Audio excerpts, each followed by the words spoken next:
اللہ کے پیارے محبوب نے فرمایا کہ میں دو چیزیں چھوڑ کے جا رہا ہوں، ایک اللہ کی کتاب اور دوسری میری اہل بیت۔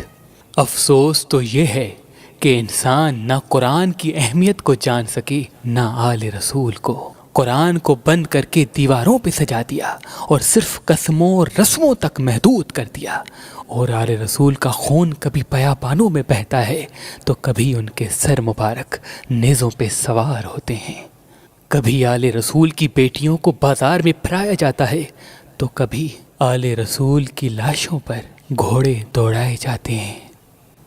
ایسی ہی ایک دکھ کی داستان ایک پردیسی سید کی ہے جس کو زمانہ عبداللہ شاہ غازی کے نام سے پہچانتا ہے۔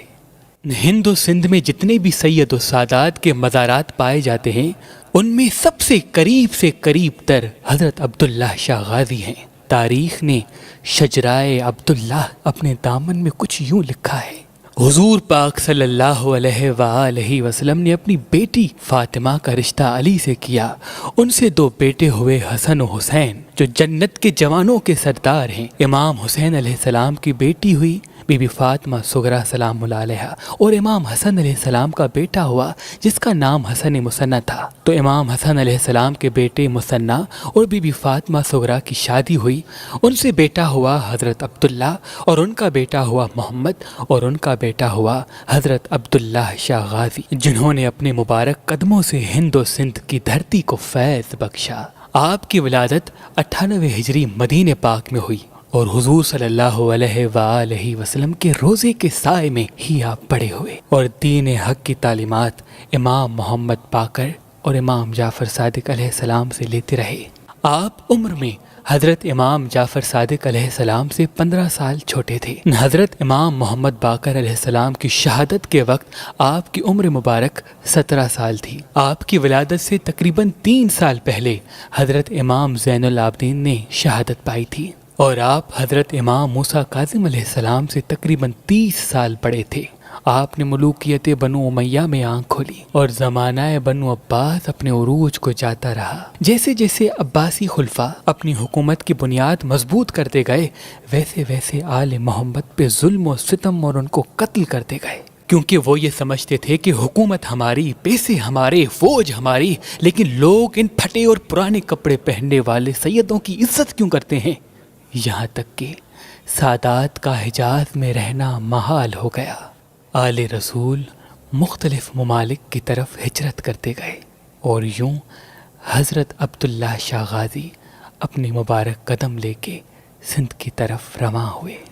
یہ دور عباسی خلفاء ابن عباس، عبداللہ صفا اور ان کے بھائی ابو جعفر منصور کا تھا۔ عبداللہ صفا کے ہلاک ہونے کے بعد جب منصور مسند نشین ہوا تو اس نے اس اعلان کو نافذ کر دیا کہ جو سید جہاں ملے اسے قتل کر دو۔ حضرت عبداللہ شاہ غازی سندھ میں بے وطنی کی زندگی گزار رہے تھے تو ان کے پاس 14 رمضان بروز پیر 145 ہجری بعد نماز عصر یہ خبر پہنچی کہ ان کے والد محمد زکریا کو قتل کر دیا گیا اور ان کی لاش کے ساتھ بے حرمتی کی گئی۔ تو آپ کی مبارک آنکھوں میں آنسو آ گئے اور آپ نے رو کر کہا، آج وقت کے ظالم حاکم سادات کو قتل کر رہے ہیں، لیکن ان کو پتہ ہی نہیں کہ اللہ ہمیں کس عزت سے نواز رہا ہے۔ ایک وقت آئے گا پورے جہان میں سید و سادات پائے جائیں گے۔ اور فرمایا کہ میں بھی اپنے بابا کی طرح جلد اپنے جد محمد مصطفیٰ صلی اللہ علیہ وآلہ وسلم سے ملوں گا، اور عقیدت مند رونے لگے۔ اس بات کا علم جب منصور کو ہوا کہ رسول اللہ کے گلشن کا ایک پھول سندھ میں ہے اور سندھی لوگ ان کی مہمان نوازی کر رہے ہیں، تو اپنی فوج کے سالار قبیر سے کہا کہ جاؤ عبداللہ شاہ غازی کو قتل کر کے اس کی لاش کو جلا دو اور اس کا سر میرے پاس بھیجو۔